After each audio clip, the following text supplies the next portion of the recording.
Marsol Qrup, İş Adamları Cəmiyyətinin Milli Assosiasiyası və Kənaz Media Qrupunun təşkilatçılığı ilə işinin adamını dinləyirsiniz. İşinin adamı başladı.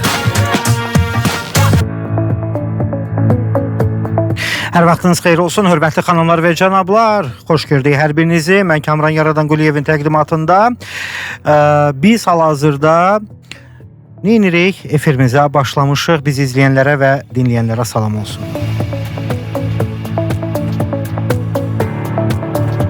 Nəzərinizə çatdırmaq istəyirik ki, həftə içi 5 gün yayımlanan efirimizdə öz sahəsinin mütəxəssisləri, işin adamı qonaq olur. Proqramımızda bugün də istisna deyil, çox dəyərli Azərbaycan biznes mühitində ən sayılıb seçilən biznes simalarından, işin adamlarından biri, dəyərli böyük qardaşımız, mənəvi söhbət böyük qardaşdan gedir və status etibarilə ağsaqqallarından olan Anar müəllimdən gedir. Azali Mebel və Metal istehsalı şirkətidir Azali. Həmin Azalinin rəhbəri Anar müəllim efirdədir. İşin adamı bizləndir dostlar. İşinin adamı studiyadadır. İşin adamını salamlayırıq. Anar müəllim, xoş gəlmisiniz. Necəsiz? Təşəkkür edirəm, yaxşıyam. Çox sağ olun dəvətiniz üçün və girişdə elə sözlər deyib mən mənəvi yüklədiniz. Fikirləşdim ki, hələ çox deməyim. Bilirəm ki, siz belə təvazökar adamsınız. Ona görə də ürəyimdən gələnlərin 10%-ni dedim ya demədim. Sizin kimi dəyərli Azərbaycan mebel sahəsində ümumi fəaliyyət göstərən çox doğma insanlar var və kaş ki, mebel sahəsində Azərbaycandakı olan bu birlik, bu dostluq, bir-birinə dəstək digər biznes sahələrində də olardı. İnşallah ki, nümunə olarsınız. İnşallah. Anar müəllim, başlayaq efirimizə, başlayaq, suallarımız çoxdur, haqqınızda danışaq. Deməli, bizim ilk olaraq bir müqəddiməsi olsun, Azali haqqında məlumat verək. Sonra detallı suallara keçək. Böyük məmnuniyyətlə. Azali şirkəti Azali olaraq 5 ildə təsis olunub. Azali şirkəti mebel və metal mebel, incə metal həllər, metal konstruksiyalar istehsal edən fabrikdir. Fabrikimiz müxtəlif dövlət və özəl layihələr həyata keçirir.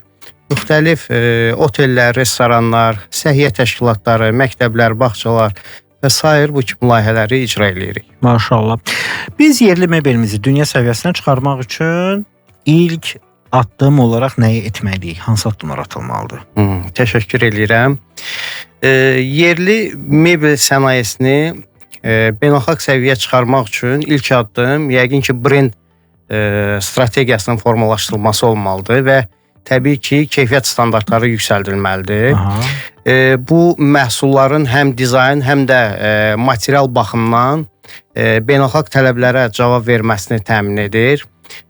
Müasir texnologiyaların tətbiqi, müxtəlif robotlaşmış dəzgahlar, rəqəmsal dizayn proqramları, istehsal prosesindəki dəqiqlik və sürəti təmin edir. Mən üzr istəyirəm. Bizim hal-hazırda görüntülərimiz də gedir. Yurd FM web sayfasına daxil olun dostlar. Gələn həftədə inşallah TikTok səhifəmizdə aktiv olacaq. Canlı efirdə biz hal-hazırda Azalinin istehsalatını görürük. Necə qəşəng, mən özümdə olmuşam orada. Bir səliqə var, bir belə nizam, intizam var. Sanki heç toz torpağın içində o fərqli rənglər olur da. Sanki heç onların içində çalışmırsınız. Elə səliqəli səhmanlıdır ki, adama xoş çalışırıq ki, o ənənəvi, necə deyərlər, o tozlu torpaqlı düşünülən mebel baxışından çıxardaq, hələ daha da təkmilləşdirməyə çalışırıq Allahın izni ilə. Əla, davam edək. Mən sadəcə təklif eləmək istirdim ki, elə ilk dəqiqələrdən bizim həm də görüntümüzü, Azalinin fəaliyyətini görsün izləyənlər də. Təşəkkür edirəm. Müxtəlif işlər görmək lazımdır təbii ki, bu sahədə.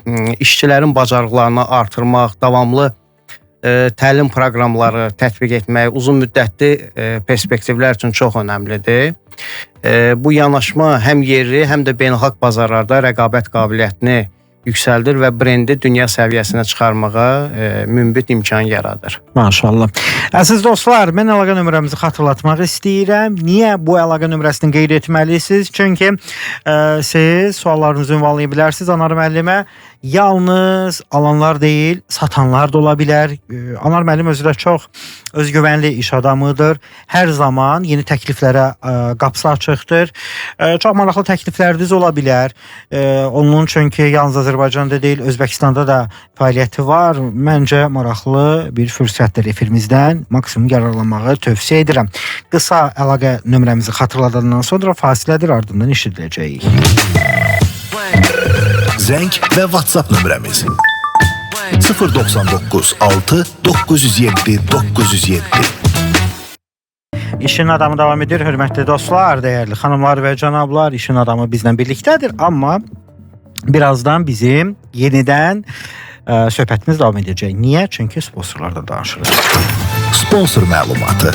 Əziz avtomobili olanlar, hər zaman arzu edirik ki, avtomobiliniz ilk gündəki kimi parlaq, gözəl görsənsin. Ona görə də avtomobil PPF qoruyucu hər birinizə tövsiyə olunur. 1935-ci ildən bəri Avery Dennison fəaliyyət göstərir, bir dünya markasıdır. Hətta Google-da, ChatGPT-də axtaranda dünyanın 3-5 ən güclü PPF qoruyucusu olan şirkətlər sırasındadır. Bir dünya markası bizlə əməkdaşlıq edir.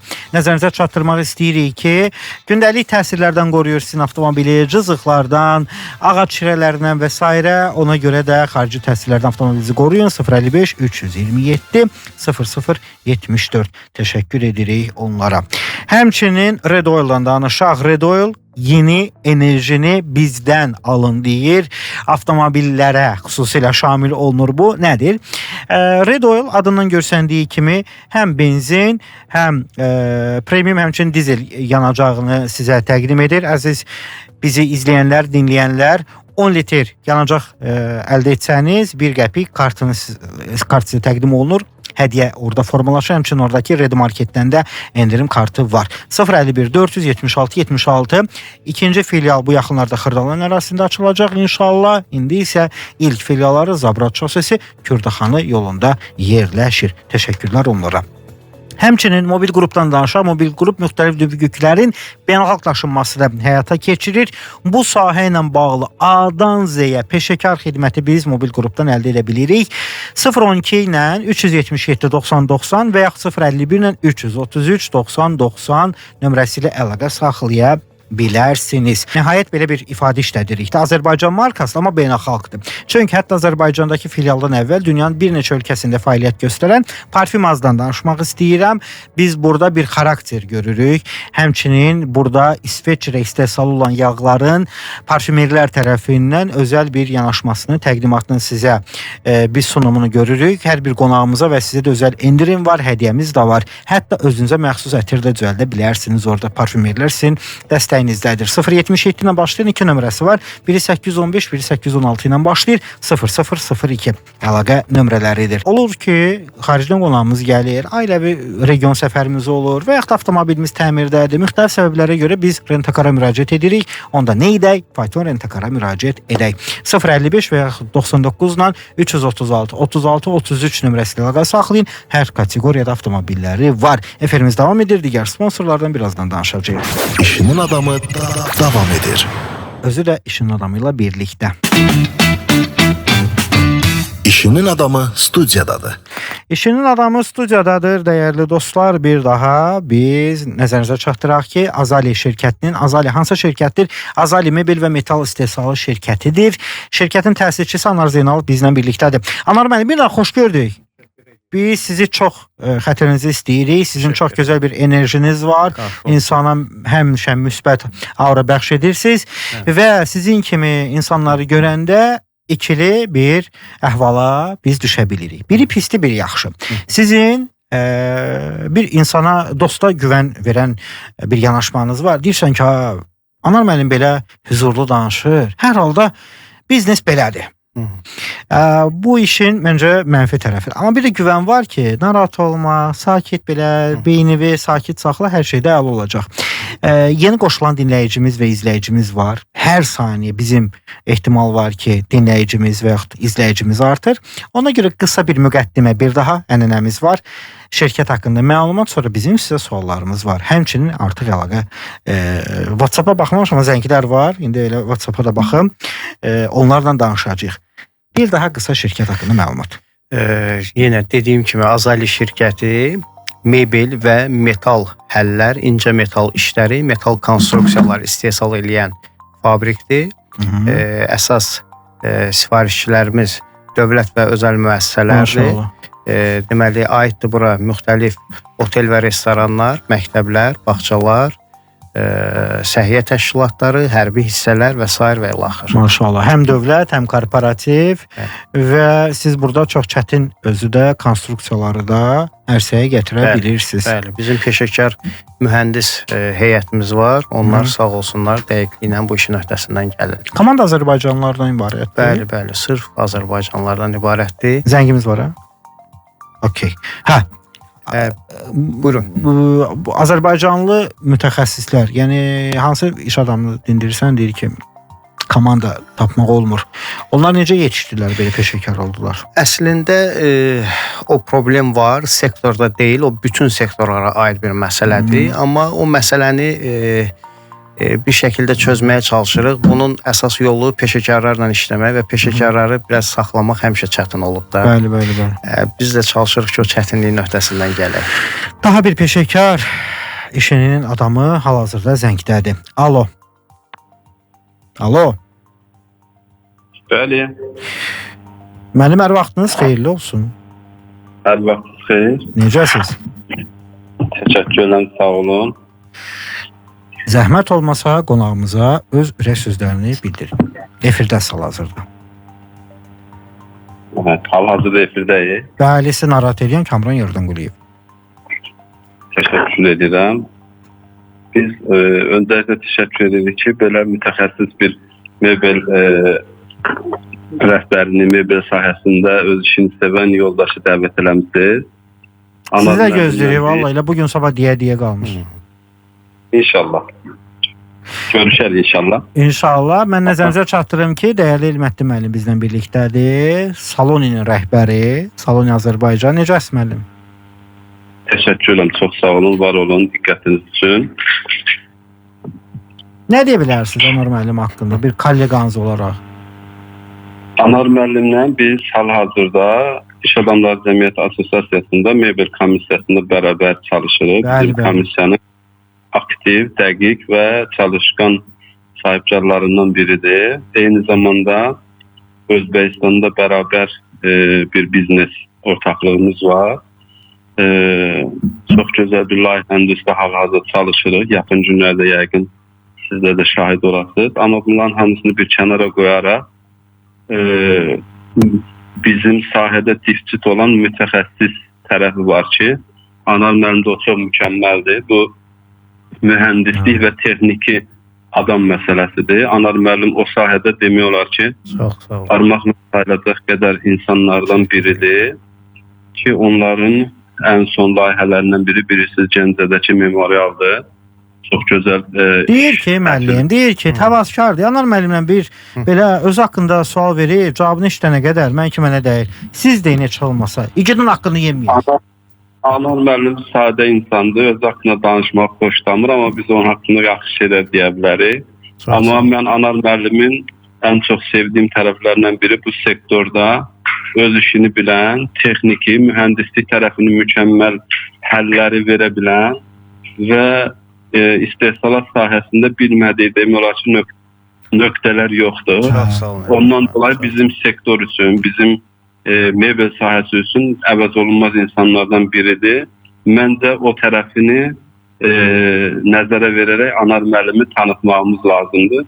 Çünki yeni gələn nəsillərə belə bu sahədə mütəxəssis insanlara ehtiyac var. Hətta tövsiyə edərəm ki, oradan belə bir dəvət edəsiniz. Peşə məktəblərindən bu sahədə təhsil alan yoldaşlar, tələbələr, şagirdlər mütəmadiyyən Anar müəllimin istehsalat zonasında onun tərəfindən və mütəxəssislər tərəfindən öz təcrübələrini artırsınlar və Anar müəllim bir cəhətdə onlara bəzən xırda toxunuşlarla ustadlıq eləsin öz sahəsində. Amma mənim üçün Anar müəllim demək, yəni öz işinin mühəndislik, texniki tərəfindən, dəqiqlik tərəfindən çox mükəmməl sahibkar, çox mükəmməl insan və çox gözəl ailə başçısıdır. Biz bərabər Özbəkistan, Çin səfərlər eləmişik. İnsan yolda və ortaqlıqda tanış olur. Bəli, bəli. Bizim həm ortaqlığımız var, həm bərabər eyni assosiasiyada çalışırıq, həm də eyni şəkildə səfər eləmişik. Biz Anar müəllimi Axırıncı yaxşı tanıyırıq. səfəriniz? Bəli, bəli. İnşallah sektor üçün fayda verməyə davam etsin. Təşəkkür edirəm və dəvətiniz üstündə bu cür yoldaşları efirizə çıxardıb insanların onlardan istifadə eləməsini, tanımasını təmin etdiniz. Təşəkkür edirəm. Maşallah.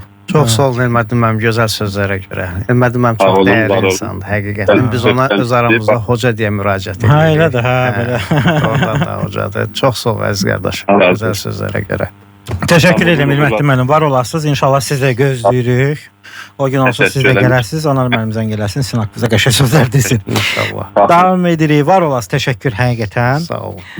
Elmədin müəllim də bu sahədə könül vuran insanlardan biridir. Sizin haqqınızda peşəkarlığı bildirdi. Mebel deyəndə ağlımıza həm klassik mebellər gəlir, həm müasir mebel olsun, dizayn olsun və s. Ümumiyyətlə, klasika ilə bu müasirliyi, moderni bir arada saxlamaq mümkündürmü? Mümkündürsə, necə mümkündür? Çox sağ olun suala görə. Düşünürəm ki, bəli, mümkündür. Klassika, bilirsiniz də, həmişə dəbdədir. Klassik və müasir dizaynı birləşdirmək mümkündür. Bunun üçün klassik elementlərdən forma və detal dilini müasir minimalizm və funksionallığa inteqrasiya eləmək lazımdır. Məsələn, klassik naxışlar və ornamentləri təbii taxta, metal konstruksiyalara sadə xəttlərlə təqdim edilə bilər. Rəng seçimi, neytral tonlar, düşünürəm ki, məhsul həm estetik, həm də zamansız görünər. Funksionallıq ön planda saxlanılmalıdır. Bilirsiniz ki, müasirlikdə funksionallıq olmazsa olmazdır. Yəni, məhsul yalnız gözəl görünməməlidir, eyni zamanda gündəlik istifadə üçün rahat olmalıdır. Bu yanaşma, bəli, bu yanaşma həm nostalji hiss yaradır, həm də çağdaş tələblərə cavab verir. Düzdür. Qəşəng dediniz, düzdür, həqiqətən də. Bir də texnologiya sürətlə çox inkişaf eləyir. Bu texnoloji dəzgahlar olsun, ya robotlar, əməkdaşlarının yerini verə biləcək sizcə? Bu da yaxşı sualdır.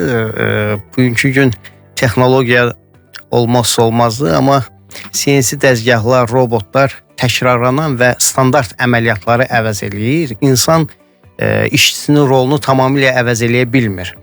Ona görə də hələ də ən bahalı dəyər insandır. Bəli, əl işidir. Əl işidir. Bəli. Məhsul, bu texnologiya məhsuldarlığı təbii ki artırır, dəqiqliyi yüksəldir, səhvi minimuma endirir. Lakin yaradıcı prosesdə, fərdləşdirmədə, keyfiyyətə nəzarət kimi sahələrdə hələ də insan bacarığı tələb olunur. İşçilər texnologiya ilə birgə işləyərək yüksək dəyər yarada bilər. Burada hibrid yanaşma ən yaxşı yanaşmadır, hesab edirəm ki, insan və texnologiyanın birgə həlli, effektiv yanaşma budur. Əsas məsələ texnologiyanı idarə etmək bacarığı olan insan potensialını artırmaqdır, düşünürəm ki. Bəs bu yeni texnologiyalar sürətlənir, keyfiyyətdə necə? Texnologiyaların tətbiqi istehsalın sürətini artırır, eyni zamanda keyfiyyəti də yüksəldə bilir. Dəzgahlar, deməli, avtomatlaşdırılmış sistemlər, ölçü dəqiqliyi, keyfiyyət, təkrarlanan əməliyyatlarda səhvsizliyi təmin eləyir. Lakin texnologiyanın səmərəli olması üçün operatorların təcrübəsi, proqramlaşdırmanın düzgünlüyü, materialların keyfiyyəti vacibdir. Sürət, keyfiyyət balansı qorunmazsa məhsulda qüsurlar yarana bilər. Ona görə yeni texnologiyalar tətbiq olunarkən keyfiyyətə nəzarət mexanizmləri, prototiplərin yoxlanması və davamlı monitorinq sistemləri tətbiq edilməlidir. Bu yanaşma belə deyək, həm sürətli, həm də keyfiyyətli istehsala imkan verəcək, müştəri məmnuniyyətini də təbii ki artıracaq. Bu Anar müəllim, avtomatlaşdırma bizə nə verir və bizdən nə alır? Avtomatlaşdırma məhsuldarlığı artırır, xərcləri azaldır, işçi səhvlərini minimuma endirir, təkrarlanan əməliyyatlar, robotlar və dəzgahlar vasitəsilə daha sürətli və dəqiq yerinə yetirilir.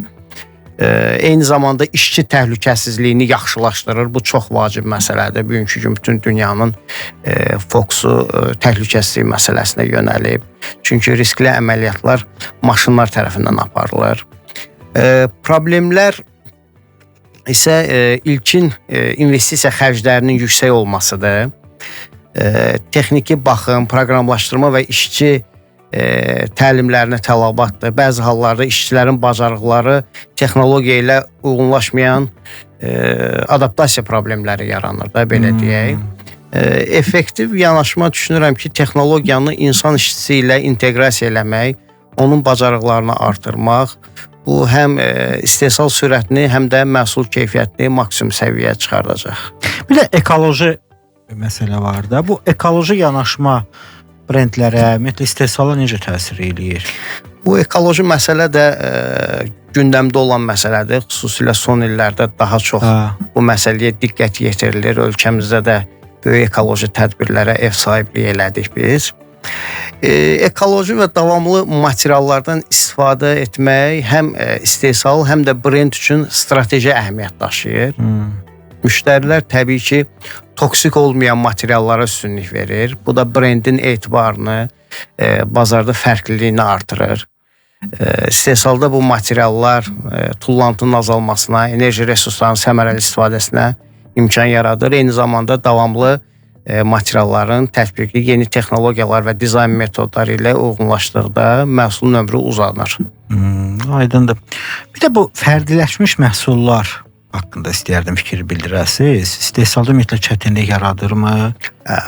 Nə qədər çətinlik yaradır? Bu sualın türklər demiş muhatabı biraz elə biz özümüzük. Biz Azali şirkəti layihə yönümlü şirkətdir. Korporativ layihələr həyata keçirir. Korporativ layihələr də, yəni hər layihə bir dəfədən ibarətdir, təkrar olunmur. İndividual layihələr deyirik. Ona görə fərdiləşmiş məhsullarda istehsalda çətinliklər yaranır. Yenə dediyim kimi də hər sifariş unikal olur, standart deyil, standartlar pozulur. Bu problemin həlli üçün modulyar dizayn və rəqəmsal texnologiyalardan istifadə çox önəmlidir. Məsələn, müştəri seçimlərini modul komponentlər vasitəsilə idarə eləmək, istehsalın çevikliyini bir qədər artırır, xərcləri nəzarətdə saxlayır. Eyni zamanda müştəri ilə yaxın əməkdaşlıq, erkən prototiplərin yoxlanması, məhsulun müvafiq keyfiyyətlə vaxtında hazırlanmasını təmin eləyə bilər. Belə yanaşma həm istehsalda səmərəliliyi bir qədər artıra bilər, həm də fərdiləşmiş məhsulların bazar dəyərini yüksəldə bilər. Biraz yenidən bu dünyaya açılma məsələsindən danışaq. Bizim istehsalçılar heç də zəif istehsalçılar deyildi. Ümumiyyətlə bax, Azərbaycan istehsalçıları mebel sahəsi üzrə dünyada uğur qazanması üçün nə etməlidirlər? Mən bilirəm niyə bu bir də assosiasiya eləyim, çox üzr istəyirəm sözünüzü kəsirəm. Buyurun. Avropanın ümumiyyətlə dünyada ən məşhur deyək ki, mebel istehsalçılarından biri haradır? İtaliyadır. Bəli. İtaliyanda Azərbaycandan çox oxşar, İtalyanlarla da Azərbaycanla çox xarakteri üst-üstə düşür. Tez-tez assosiasiya edirlər. Bəli. Niyə Ajdahadan bizdə yoxdur? Ya da nə vaxt olacaq ki, bəlkə də var, xəbərimiz yoxdur. Ümumiyyətlə, hər işdə olduğu kimi bu məsələdə də ənənə önəmlidir, Kəmran müəllim. Hər şeydə gərək ənənə ola. Bunun üçün də vaxt lazımdır. İndi istehsalçılar, sahibkarlar nə eləyə bilər ki, nisbətən bu məsafəni qısa yolla qət eləsin. Yenə bunun çıxış yolu brend strategiyasına diqqət yetirməkdir. Məhsullar beynəlxalq standartlara uyğun olmalıdır, sertifikatlaşdırılmalıdır, ixrac tələblərinə cavab verməlidir, müştəri tələbləri analiz olunmalıdır, yeni trendlər izlənilməlidir, çox işlər aparılmalıdır. Marketinq və sosial media vasitəsilə brendin görünürlüyünü artırmaq lazımdır ki, bunun üçün bugünkü gün tam münbit şərait var. Yenə də hər danışıqda vurğuladığım kimi işçi bacarıqlarını inkişaf elətdirmək lazımdır. Bir də ki, bu işçiləri də formalaşdıran, ümumiyyətlə də işi, şirkəti formalaşdıran, kadrları formalaşdıran həm də müştərilərin istəkləridir. Bəli. Zövqlər də var bu isimdə, etirazlar və s. Ümumiyyətlə, tez-tezə dəyişir. Müştəri zövqü sizin sahədə lap tez dəyişir. Bəli. Sifariş edib də, istəyini bildirir, Bir də bir gecənin içində biri görsən ki, üslub dəyişdi, istəklər dəyişdi. Müştəri də qalır belə dünən deyib, öz-özündən deyib, bilmir söhbət necə fırlatsın ki, aparsın başqa istiqamətə. Ənənəvi problemlər də olar. Amma bu problemlər adətən ev müştərilərinə xarakterik problemlərdir. Korporativ yönümlü şirkətlərdə bu problemlər bir o qədər olmur. Çünki bir təklif elə, kimdir onun dalından düşən, dəyişikliyi və s. Yox, təkcə məsələ o ilə də məhdudlaşmır. Sizdə qarşı tərəfdə bu işin muhatabı var, uzmanı var, hər şey layihə var.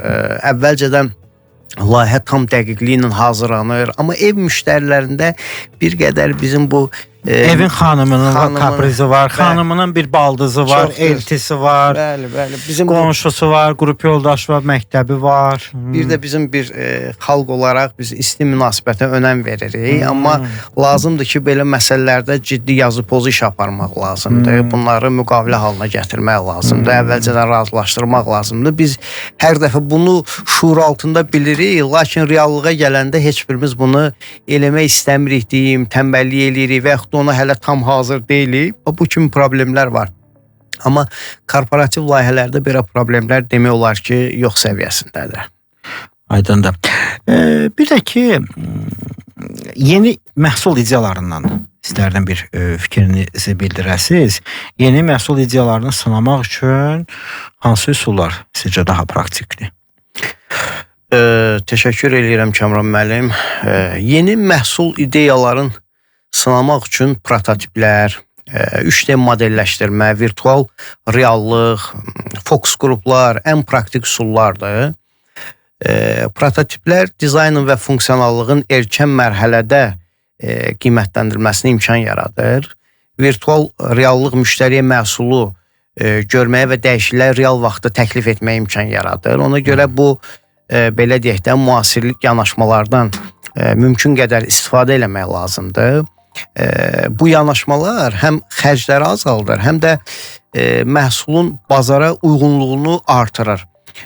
Müştəri və istehsal arasında əlaqə güclənir və risklər də demək olar ki, minimuma enir. Texnologiya artanda bəs insan ümumiyyətlə də bu işçi məsələsi hansı dəqiqəyə qədər dayanmalıdır, hansı məqama qədər əməkdaş bizə lazımdır? Texnologiya artdıqca insan işçisi yaradıcı və strateji rolunu saxlamalıdır. Yenə deyirəm, dəzgahlar təkrarlanan əməliyyatları yerinə yetirir. İnsan isə dizayn, fərdiləşdirmə, keyfiyyətə nəzarət, problemləri həll eləmə, insan ən ümdə bacarıqlarından biri problemi çözməkdir. Amma texnologiya hələ ki o səviyyə gəlib çatmayıb. Bax, buna görə maksimum 3-4 dənə problem çözə bilər. Yəni, ondakı insan vasitəsilə. Bəli. Onu bir də məsələn dizayn məsələlərində, yaradıcı məsələlərdə texnologiya hələ ki insanla yarışa bilmir bu məsələdə. İnsan hələ öz məsələdə qabaqcıllığını qoruyur. Amma bəlkə də irəliləyən dönəmlərdə texnologiya gəlib o məsələlərdə də insanın rolunu bir qismən əvəz eləyə biləcək. Düzdür. Həm fikirik bu mövzularda. Bir də ki, bacarıqlar məsələsi var da. Yəni, texnologiya bizi keçə bilməz. İnsanlar texnologiyanı döydü. Amma əməkdaşlar da, yəni komandada, işçilər də həmişə inkişaf eləməlidir. Onların da özü aralarında bir texnoloji rəqabət var. O necə olmalıdır? Sektorda biz o inkişafı necə tənzimləyik? Bu məsələ bizim yaralı məsələmizdir. Biz Elməttin Məmdə ilə bu məsələyə toxunduq. Biz icma olaraq da bu məsələ ilə biraz mübarizə aparırıq desəm yanılmaram. Adətən Azərbaycan sahibkarı neynir? Təlimlərə birinci özü qoşulur, özü iştirak edir.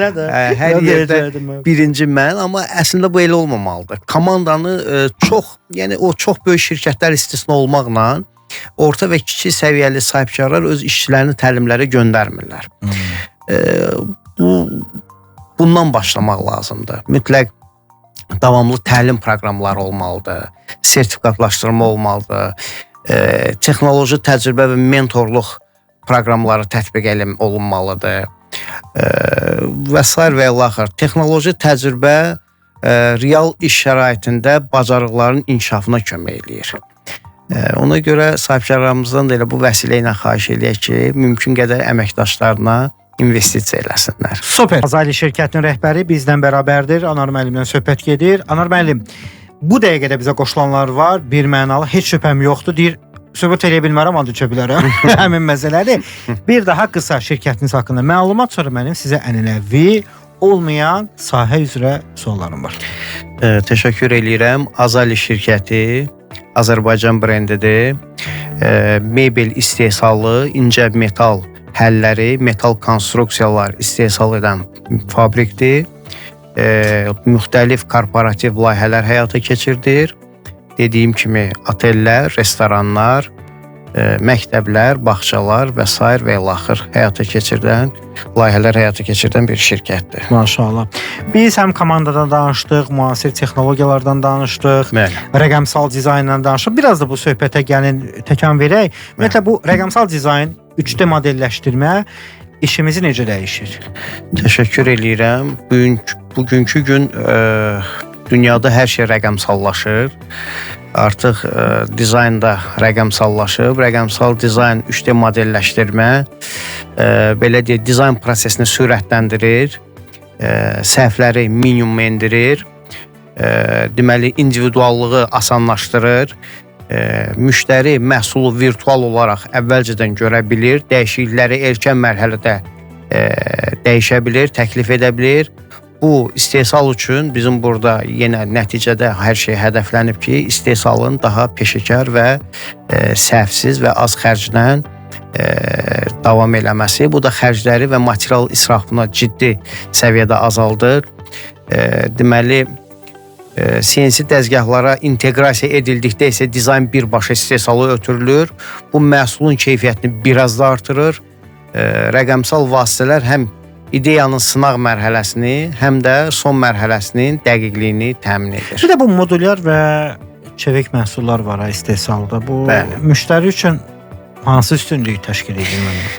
Modulyar və çevik məhsullar istehsalda çevikliyi artırır, montajı sadələşdirir, yenə itkiləri minimumlaşdırır, müştəri üçün adaptiv və uzun ömürlü məhsullar təqdim eləyir. Deməli, modulyarlıq həm lojistik, həm saxlanma prosesini asanlaşdırır.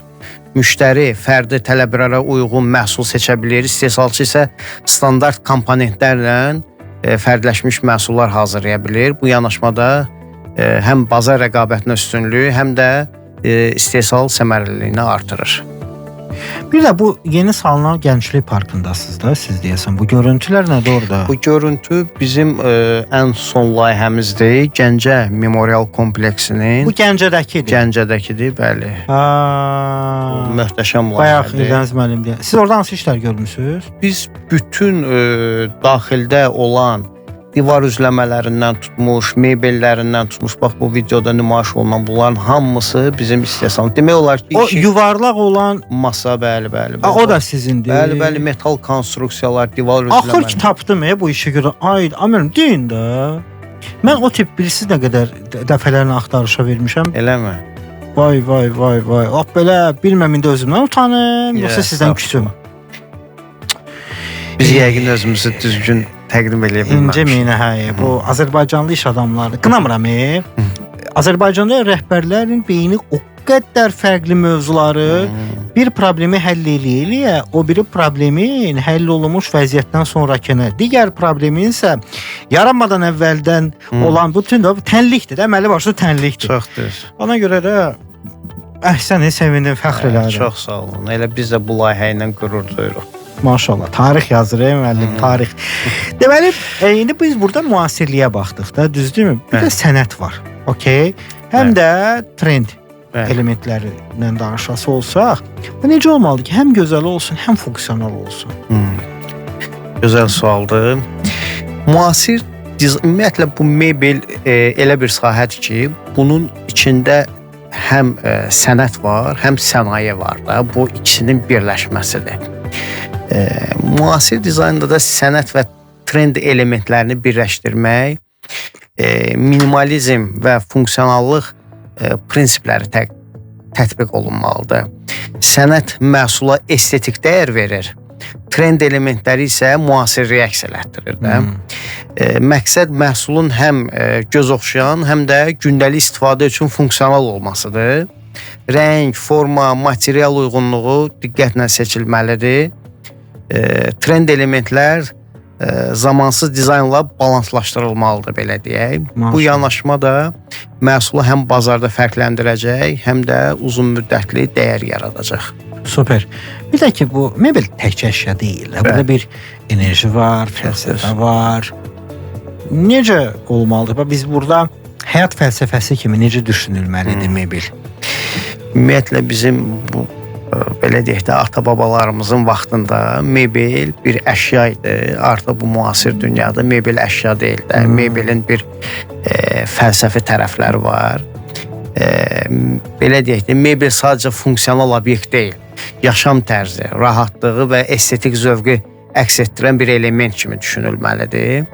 O, məsələn, ev, iş yerlərində istifadəçilərlə emosional bağ yaradır mebel.